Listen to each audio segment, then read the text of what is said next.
Hey everyone! Today we're going to be unboxing our new USA Trains Union Pacific GP30 diesel-electric locomotive. Today's August 20th as we shoot this video, 2024, but we actually bought this locomotive way back in April of this year at the Northeast Large-Scale Train Show held at the Eastern States Exposition in West Springfield, Massachusetts. So without further delay, let's get right into the unboxing. So this box is a fairly large box. It's about 27 inches long, over 2 feet, and it's about 9 inches high. And as usual with these USA Train boxes, it has the picture of the locomotive that's actually inside the box, not a generic picture, the actual one inside, kind of in this blueprint format here on these red and blue boxes. And then it tells you what type of locomotive it is, and then it gives you a lot of different, features of the locomotive. So we bought this locomotive from the Charles Rowe stall or booth at the train show. And as many of you know who watch our videos, Charles Rowe is located right here in Massachusetts. Charles Rowe and USA Trains are basically the same company. I kind of think of it as USA Trains being the manufacturing arm and Charles Rowe being the retail arm of the company. Now, if you were to buy this today from the website, it would cost you $389.95, but we got a show discount. I want to say it was about a $50 discount, but I'm not 100% sure as I can't locate the receipt. So I hope we don't have to return it.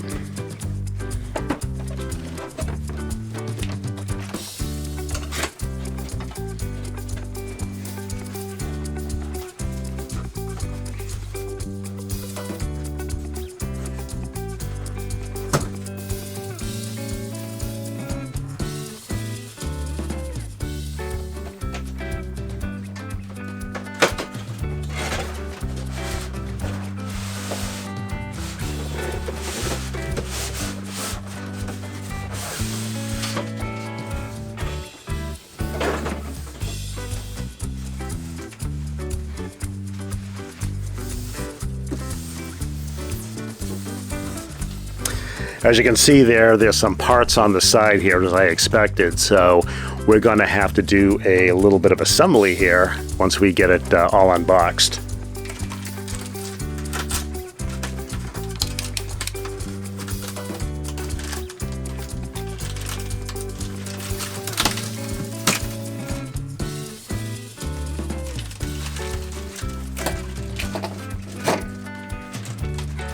So it looks like there's the side rails and then some of the kind of the bumper end rails. So yeah, we'll figure that out after we get her unboxed.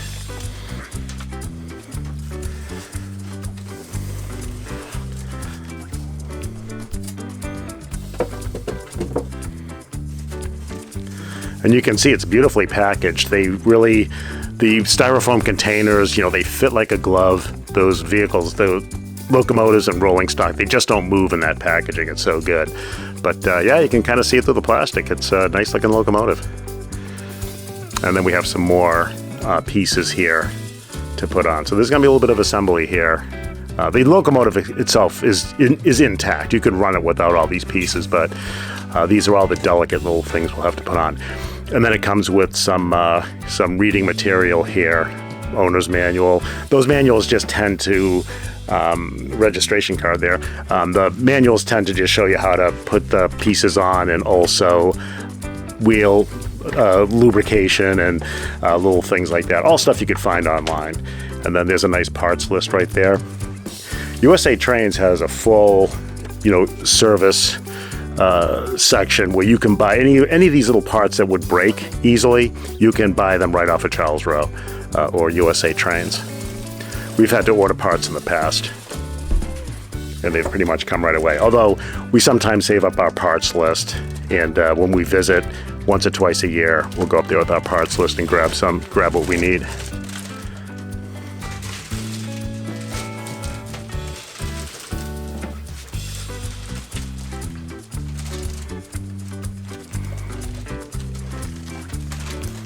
All right, and there it is. What an absolutely beautiful looking locomotive. And as you can see by, the scale of his hands there, you can see it's quite a sizable locomotive. I didn't say it before, this is G scale.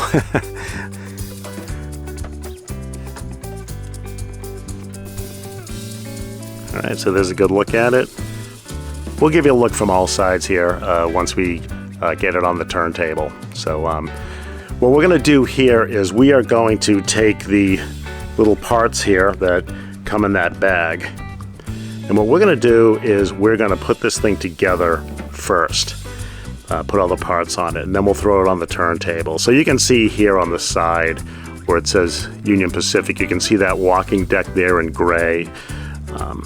You know, there's railings and things like that that have to go on, and then there's railings in the front. So why don't we go ahead and put those on, and then we'll come back and we'll finish taking a look at it. So in order to put this together, it was really not a big deal, and we didn't do it on camera just because it's kind of a tedious operation, and you know, we didn't want to have you guys watching us fumble around with parts and things like that. But essentially most of it is railing work. So there's a piece of railing right here, and these railings just slip right into pre-drilled holes right in the side of the locomotive. So it's really easy to put these together as long as you know where the parts go. And the instructions are pretty good. But once you line things up, you'll see exactly where they go. So there's this little front railing here that extends down, and then there's this side railing here that goes the length. Again, super easy. They just kind of plug into these little holes here, and you can kind of see where they go. The other thing that we had to put on here was this little step right here that goes on the side of the truck there. So as far as like the side goes, that is really what we had to put together on there.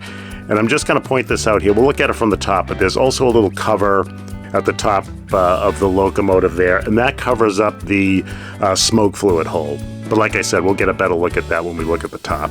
Okay, looking from the front here, the things that we had to attach was this little step here and this little step here on either side of the coupler. This is one piece that plugs in. You just can't see that it's all connected behind the coupler. We had to put on these air hoses on either side here, plus that, and then these bars here we had to put on, and then this front, this front railing work here. And this is all kind of one piece. That chain is all kind of connected. And then this little unit right here, very simple. And then the little drop down walkway here. We might have to glue that on. That's not on there very well right now. It's pressed in as far as it'll go, but the connections isn't very strong, so we might have to go ahead and glue that down. But that's the only gluing that we really have to do. Everything else will hold in by tension. So yeah, very good tolerances here as far as the parts staying in place. This is a big locomotive. It's a long locomotive, so you can see it's hanging off the edge of our table here. But again, same type of thing on the end here. We have our end railing with a little chain across. We've got the drop down walkway here. And this is hypothetically, well, not hypothetically, actually, they could release this chain. It's just a barrier. Then they walk from engine to engine or engine to rolling stock, whatever, they're across. So it's the same parts here, airlines on either side. You got these steps down here. Again, that's all one piece. You got this other airline feature here. That's also on the other side if you didn't pick up on it. And then these two bars again right here, same as the other end. So yeah, so that's pretty much it as far as putting it together. It probably took about 20-25 minutes to do, just because you try to be careful and not kind of break off pieces or whatever that are delicate. These little rungs here, based on our experience with the USA Trains, like when we do rolling stock, like boxcars, you actually have to put those rungs on the sides of the car. I think we assembled one a few videos ago where you could see that, but these rungs are actually already pre-attached, just in case you're wondering if those were some of the parts that had to be attached, but they're not. So anyway, yeah, that's all it takes to put it together. Again, we didn't show you that part, but it's pretty self-explanatory, not too difficult. We just wanted to spare you that and then just show you the final product here. Let's just go through some quick GP30 kind of facts and history here. So the GP in GP30 stands for General Purpose. And it makes sense, seeing that you see these GP-type locomotives filling all sorts of roles. Passenger trains, freight trains, you just see them everywhere. And the GP30 was built by the General Motors Electromotive Division, or EMD. So you might find these being referred to as the EMD GP30, which actually the box on this says EMD GP30. So EMD stands for General Motors Electromotive Division. Now, General Motors built the GP30 in response to competition it was getting from the General Electric U25B diesel electric locomotive. So there was kind of an impetus to develop these. There were a total of 948 units produced during their July 1961 to November 1963 manufacturing run. So these are actually quite old, built for a couple of years back in the 60s. And they were used all over the US and Canada. They were used by more railroad operators than we can list here, but basically all of them, including obviously here, the Union Pacific. All right, and as far as the general description goes here, you can kind of see what's going on here. We have the cab up front, which is typical to these GP types of locomotives here. We got some great detail in the cab. These windows will actually open and shut, and you can see that there's a little driver in there, so fine detail there. And then the Union Pacific Dependable Transportation and its locomotive 860. So you can see here that there's lots of lots of handholds like these over here on the hood, and you've got lots of little vent work and some cabinet work and all these access doors to the engine compartment and some of the warning stickers and so forth, or warning decals. It's really quite detailed. You got, again, the vent work, and then you've got on the roof this kind of the top of the roof there kind of wings over the body of the locomotive, which I don't think it's like that on the GP38, but it's definitely a feature of the GP30 that makes it stand out. And then you've got your ladders on either end, and then you've got like the red, that Union Pacific red there, kind of striped at various spots. You get your fuel tank in the middle there, and a lot of detail on the trucks down here. But yeah, this is I love these USA Train locomotives. They're really great detail. So we're going to give it a turn here. Now this locomotive is so big that we might have to make some adjustments here. We'll give you that little 3/4 view here. Looks kind of nice. And then we'll look from the front. I want to give you a full view here, so it's tall, so it's not gonna really fill up the camera field here. But yeah, you can definitely see here. Union Pacific up front, UP 860. And then you've got the gray on the top of the hood there. We'll take it out we'll obviously take this out for a run, but I anticipate all the lights working and all that. You've got windshield wipers on the windshields there. Those don't operate, but they're there as a little bit of detail. But you've got the cab door over here. Again, doesn't open, but the detail is molded into the plastic.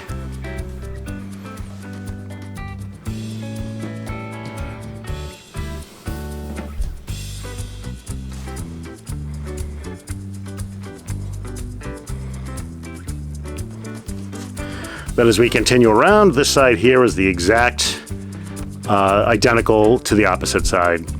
So you can see that. All the same stuff. The window opens, all that. And then finally, we have the back side here. We got the ladder work going up one side. And again, you can see a lot of this detail here. I'm not sure what all these compartments and things like that are, or what they would do in real life, but they're there.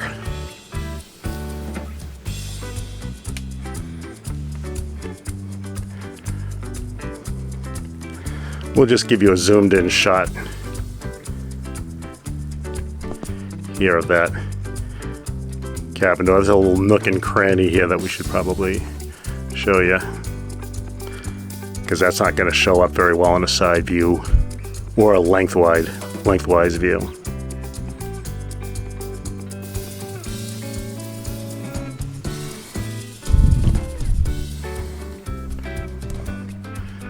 And then you can see here there's a little engineer in the cab, driver, right there.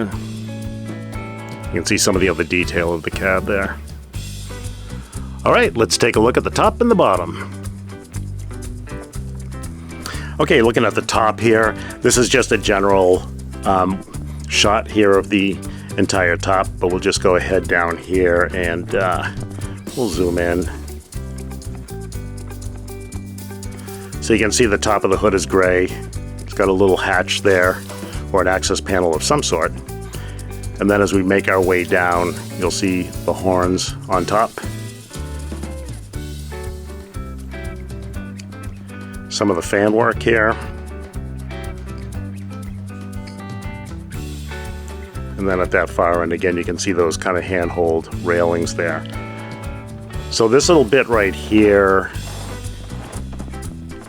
in the center, I want to show you here, this little silver piece, that pops out, and that's where your smoke fluid goes. So this is a little piece that was in that parts bag. This little piece right here. I hope that, I don't know if the camera's going to focus on that, but it's just a grate, and that just pops right on top of the locomotive here. I don't know if I have it in there tight, but it fits in there nice and flush, and that's there for, again, covers up the smoke fluid port. So yeah, so there's a look at the top. I don't know if those fans turn. They're metallic, even though the top is plastic, so I'm not sure if they turn, but we'll find out when we take it for a run. All right, let's take a look at the bottom. All right, looking at the bottom here, you can see the trucks up here. You can see the shoes that make the connection to the rails. Nice steel wheels there. Those are pretty solid looking trucks there. And you can see the wiring here that goes into those trucks. I didn't mention it specifically, but hook and loop coupler, like most of the USA Trains stuff. The one exception to the hook and loop coupler that I can figure out with USA Trains is the steam docksider that they sell. It's an 060 docksider. We have one in Boston and Maine. We might have seen it running in previous videos. That has knuckle couplers. So everything else seems to be hook and loop. But yeah, as we make our way down the underside here, you can see you can set this up for sound. This one is not set up for sound, but that is an option. So something might look into at some point. And then here is the other truck. There's not too much like modeling detail under here that you would see on a real locomotive. It's pretty much all business under here as far as the operation goes. But again, you got the electrical contact shoes on either side, steel wheels, and the motor inside those trucks there. But just to give you a look at the detail. Now there are a series of switches here, and those switches are located right beside the sound. And what these control are the sound, the smoke, the lights, and the motors. So, you know, you can shut any one of those off using these switches here. They have an off position and an on position, and they're just lined up, all four of them right there. I'll move this truck around and see if you can't get a better view of those switches there, but you should be able to see those. So 4 switches. What we'll probably do is, obviously we'll run it with the motors on and the lights on. We'll only turn the smoke on, the switch on if we're using the smoke, and then the sound will always be off until we wire it for sound. I don't think the only locomotives for USA Trains that standardly comes with sound are those 060 docksiders I just mentioned. And we'll do a video on that one. That's a pretty interesting locomotive. We like that one a lot. It's super heavy for its size. So we'll take a look at that at some point. But for right now, we're looking at the GP30, G-Scale, Union Pacific. So there's a look at the bottom. All right, guys, so there is our USA Trains GP30 Union Pacific. We'll give it a little turn here as we close this out, give you a little last look. This locomotive is really testing the limits of our table here. It's pretty big, but hopefully we'll get it in there to everybody can see it to the satisfaction here as we just give it a final turn. We'll take this out onto the layout and we'll give it a run, and we'll show you guys what it looks like out there on the Garden Railroad. I don't think I'll be disappointed. We've been really happy with everything we've gotten from USA Trains. We now have quite a few you know, we have a lot of rolling stock from USA Trains because I just like what they do with their rolling stock as far as the paint jobs and things like that go, the graphics and all that. But now we have this GP30, we have that 060 Docksider, we have the F3, the Boston and Maine F3 AB unit, which is nice. We bought that used from USA Trains. And we have our Boston and Maine S4 switcher. All right, so we'll see you out on the Garden Railroad. All right, guys, before we get out on the Garden Railroad with the GP30, I just wanted to show you a purchase that we made at the Northeast Large Scale Train Show, the same train show we bought the GP30 at, and it's this Union Pacific caboose here. This is a USA Trains product as well, but it's older. We bought it used. We paid about $60 for it. It was kind of an impulse buy. I like to have a matching caboose with our locomotives. Like we have a nice Boston and Maine caboose to go with the switcher, and we have kind of an old-timey used wood-sided caboose for Boston and Maine that we use with our Docksider. So anyway, you can't buy a new Union Pacific USA Trains caboose. Now, like if you looked on their website, you wouldn't be able to find one. There is a switcher set you can buy that does come with a caboose, probably a lot like this, but I don't want to buy a whole train set just to get the caboose. So again, this was kind of an impulse buy, and I may have overpaid for this. It's not in great shape. There's a few missing rails on it that I plan to order from USA Trains. You know, we talked the guy down a little bit, but yeah, this it was probably kind of a rush job to get this, but I'm kind of glad I have it because it does match that locomotive so well. So let's just give this a quick spin here, and you'll just see, just to give you an idea. This one here is a little hacky, to say the least. So as we continue it around to spin, you're gonna see, like right here, I didn't even notice this when I bought it. I was in such a rush to buy it. It was kind of at the end of the train show. We had just bought the GP and I was kind of looking for this, so I kind of talked myself into it. But it's got this little hacky button on the end here that if you press it, it does, where's the button? Oh boy, it's somewhere here. But it'll get the lights going if you press it, but it looks kind of crappy hanging out there. So I'll probably remove that at some point. And it works on batteries. It doesn't even work on the rail stuff. So anyway, just wanted to kind of show you this. We'll continue to turn so you can see also. You can see on the roof here that there's some rails missing. Like I said, I can order those from Charles Rowe. But yeah, most of the parts are on it. When I offered less than what the vendor was looking for it, he told me the wheels alone were worth what I was going to pay for it, and I'm not really sure what that means. They're steel wheels, you know. They didn't look like anything special to me, but I'm no expert, so anyway. But it's got something that we would normally do, though, on the last car of a train, like a caboose or something like that, is that it's got a knuckle coupler on one end, which you see right here, and then it's got a hook and loop coupler on the other side, on the other end. So that's something that we typically do, so we have a transition car. If our locomotives have a knuckle coupler, we want to be able to kind of use hook and loop rolling stock with those.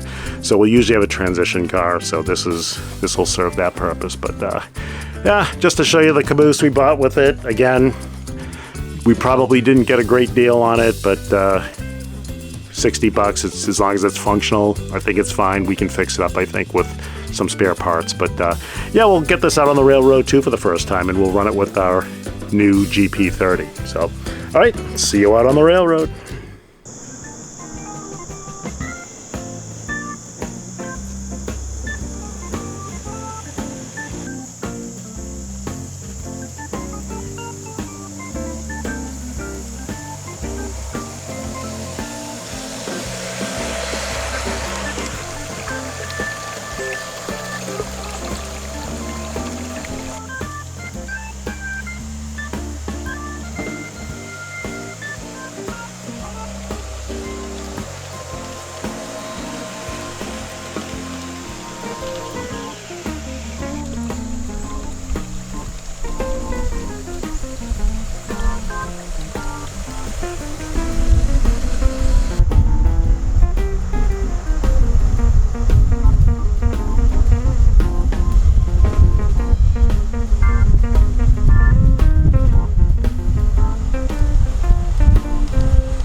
Alright guys, so we're going to get ready to wrap up this video here.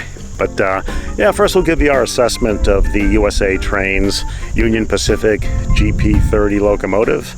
Yeah, it's a very nice locomotive. USA Trains, they never disappoint. Everything runs good, super reliable. As far as I can tell, everything we bought from them is, you know, we never have any issues with it. And if we did, I'm sure we could get them resolved pretty easily. One thing that we would like to do at some point is add sound to one of our locomotives. I think that would really kind of enhance the experience out here. But a couple things is that you can do it yourself or you can have it done. And if I did it myself, I'm not quite at the point in my garden railroading career here where I'm ready to rip into a brand new locomotive and try to put sound in. I could have USA Trains do it. They would charge $150 to install sound, but that would, you know, that's on top of the price of the sound card and speaker and all that stuff, or the sound circuit, whatever they call it. So that would be, you know, a few $100s right there, and it's a price that I am not quite willing to go there yet. So anyway, we're super happy though with what we have here. Good purchase, good addition to the collection, and I think we'll get a lot of use out of this. Also for the price point, you know, this was in the 300s. Again, somewhere's around 350, I forget exactly, at that train show. So definitely, I think, reasonably priced stuff. So anyway, that'll do it for this video, and we'll see you in the next one.